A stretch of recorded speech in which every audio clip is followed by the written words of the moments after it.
Semua ini sebenarnya adalah cara-cara dari neokomunisme yang ingin mengambil momentum untuk membangkitkan kembali komunisme di Republik ini. Tapi mereka lupa bahwa uji coba yang mereka lakukan dari berbagai pemberontakan tidak pernah berhasil. Bahwa Pancasila bagi kita benar-benar harga mati. Mereka mencoba otak-atik dengan menyebut adanya Trisila, Ekasila maupun apa saja adalah mereka-mereka yang sangat layak kita curigai sebagai manusia-manusia yang ingin menghancurkan ideologi di negara ini, yaitu Pancasila. Pancasila adalah piagam bagi kita yang sebenarnya kita meyakini ini kekuatan yang menghidupkan kita selama ini. Kita terpapar dengan banyak negeri yang merasa lebih besar dan seenaknya saja masuk ke negeri ini, dan kemudian melakukan tindakan-tindakan yang kita tidak berdaya. Sampai-sampai ada orang-orang yang memimpin negeri ini tapi bermental pengkhianat, mengatakan bahwa rakyat di negeri ini tidak punya keahlian untuk mengerjakan proyek-proyek ini, maka kami panggil mereka kemari. Biadab ini orang, kurang ajar ini orang. Kenapa?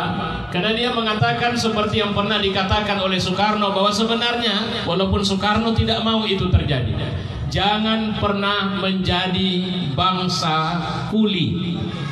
Tapi itulah yang terjadi hari ini. Mereka mengkulikan rakyat ini. Mereka mencoba menjadikan kita bangsa kerdil, menyatakan kita tidak punya kemampuan, tidak punya keahlian, tidak punya apa-apa. Kita tidak layak untuk menjadi bangsa besar. Kehebatan-kehebatan yang ada di negeri ini mereka hancurkan secara sistematis.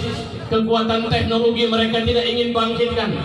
Dan mereka ingin mengatakan ada satu ancaman yang sebenarnya itu harus dihabisi dari Republik ini.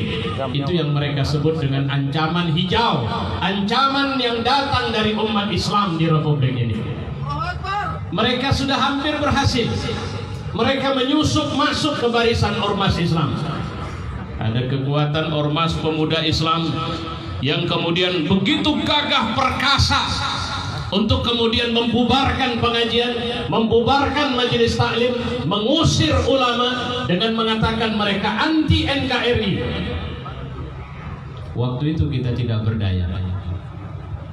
Kita tidak tahu. Kita cuma bisa menangis ketika ulama kita disakiti, dihina. Saya bisa mengatakan, apa ada keberanian kita waktu ketika, walaupun kasusnya tidak mirip-mirip betul sih, ketika tokoh kita dari Medan Utara yang tadi baru bicara, ada kasus yang menimpa beliau. Di mana kita waktu itu? Persoalannya adalah uji coba keberanian. Iyalah, baiklah, ketika masih tubuh dia, masih si Anu, masih Habib Rizik, masih Habib Bahar, masih ustadz-ustadz yang lain, mereka rendahkan, mereka hinakan. Masih Cina dari Tiongkok mereka panggil. Di saat kita disuruh stay at home, tinggal di rumah, mereka undang Cina rame-rame datang ke Republik ini dengan dalih macam-macam. Oh, mereka cuma minta izin datang ke Jakarta. Rupanya memang Cina yang nggak bisa bahasa Indonesia datang dari Tiongkok sana. Kita nggak bisa marah waktu itu. Takbir! Lantas mereka merasa besar. Mereka mengira mereka sudah jadi gelombang besar. Ada yang bangga bilang, saya bangga jadi anak PKI. PKI menyusup anak-anaknya ini ke berbagai lini. Ada yang masuk partai, ada yang masuk ormas, ada yang jadi pengusaha. Bahkan Ustadz Alfian Tanjung dipenjarakan ketika mengatakan istana jadi markas PKI. Kita juga tidak bisa apa-apa waktu itu. Kenapa? Karena mereka sistematis. Mereka cerai-beraikan kita. Mereka buat kita tidak berdaya. Mereka buat saya menyimpan kedengkian kepada si Anu, rasa tidak suka kepada si Anu, saya merasa lebih pahlawan dari si Anu. Itu yang muncul di tengah kita. Tapi kita cuma keburu sendirian. Sampai saya pikir kita harus punya harga diri.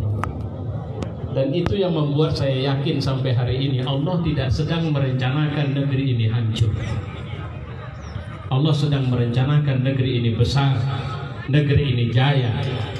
Allah tidak sedang merencanakan kebinasaan umat di negeri ini. Maka lahirlah momentum RUU HIP ini.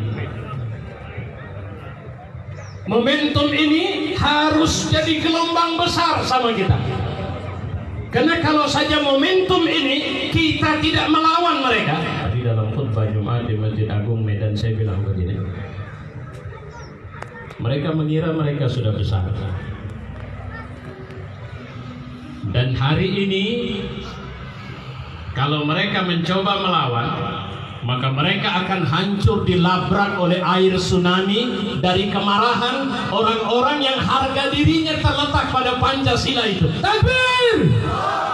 Siapapun mereka, berlindung di balik partai apapun mereka, mau berada di institusi manapun mereka, kalau mereka coba ganggu ideologi negara ini, maka mereka akan berhadapan dengan putra-putra pembela Pancasila yang pertama sekali. Takbir!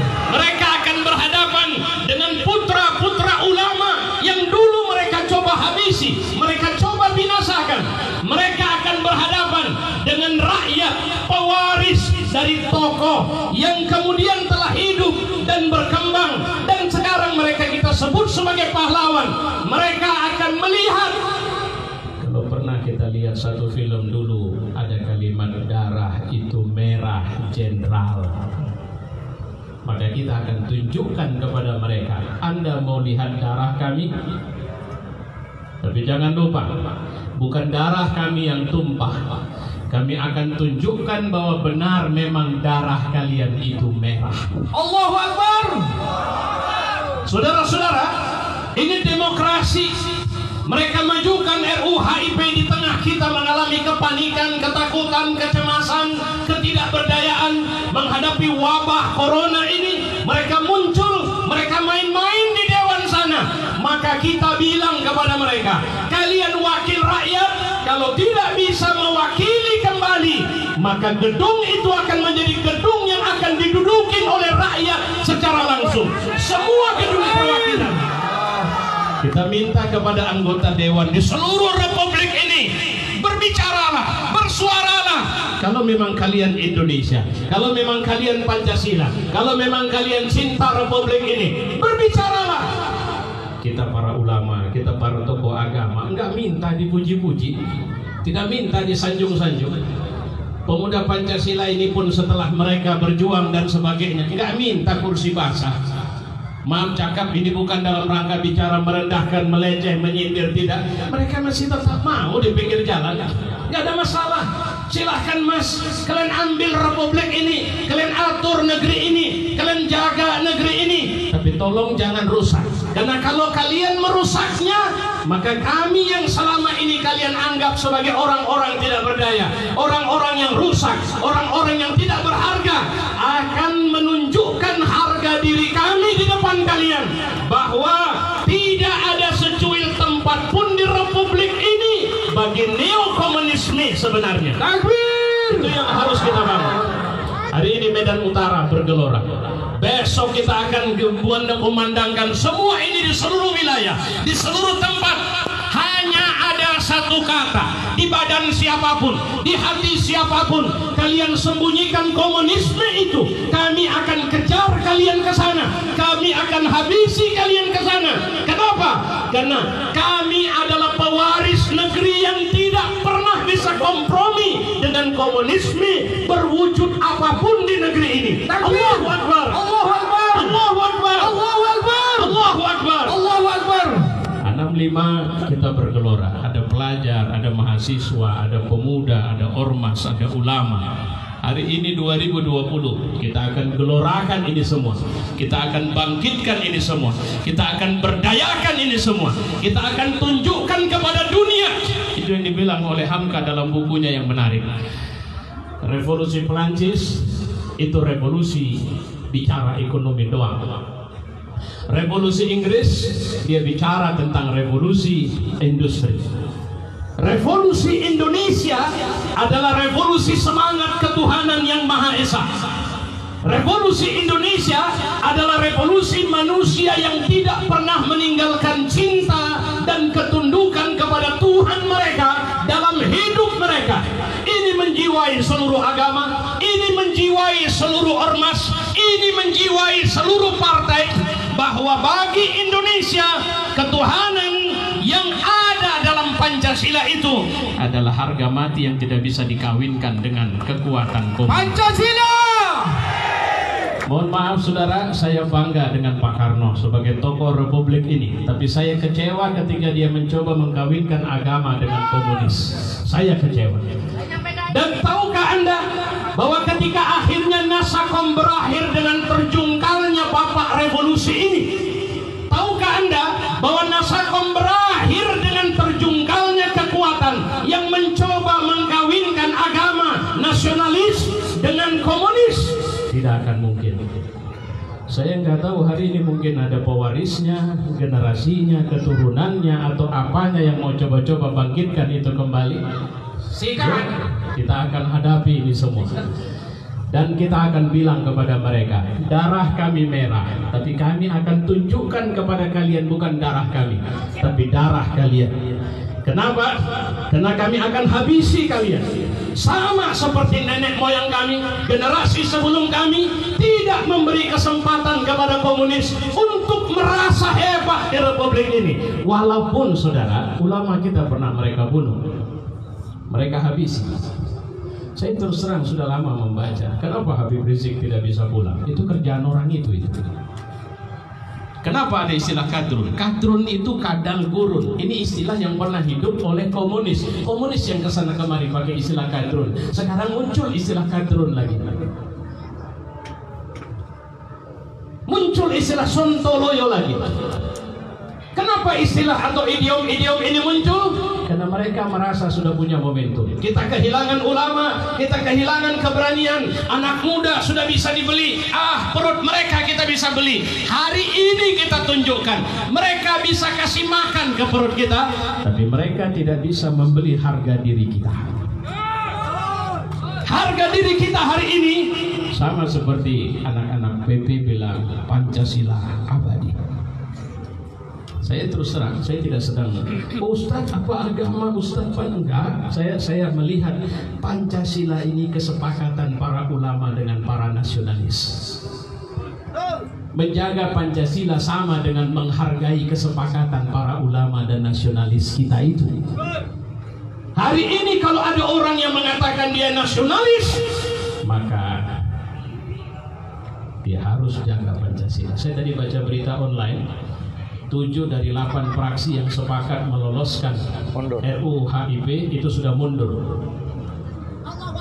Percayalah saudara, akan ketahuan nih siapa ini neokomunismenya ini. Ini kalau masih ada yang bertahan di situ, Anda harus ingat, Anda harus catatkan sejarah, Anda harus tanamkan kepada anak-anak Anda. Kita tidak menuduh mereka, tapi bersama mereka ada kekuatan yang coba ganggu republik ini. Maka hati-hati mas, kalau ada yang merasa benderanya terbakar, coba cari tahu ada yang kehilangan bendera tidak. Coba cari tahu. Ini saya dapat dari Ustaz Sobri tadi ini. Itu di bendera itu gambar apa? Itu gambar kepala kerbau, bukan kepala lain. Mirip saja. Anda masih mirip, sudah puyeng marah. Ini jelas-jelas Anda melakukan kejahatan ideologi terhadap negara ini. Makar ini Tuan Presiden, Tuan Kapolri, Tuan Panglima TNI, Anda lihat Kepala BIN dan semua tokoh yang menjaga negara ini. Ada upaya makar untuk merubah ideologi negara. Bangun kalian, bangun. Kenapa? Karena negara ini butuh suara kalian, butuh tindakan kalian.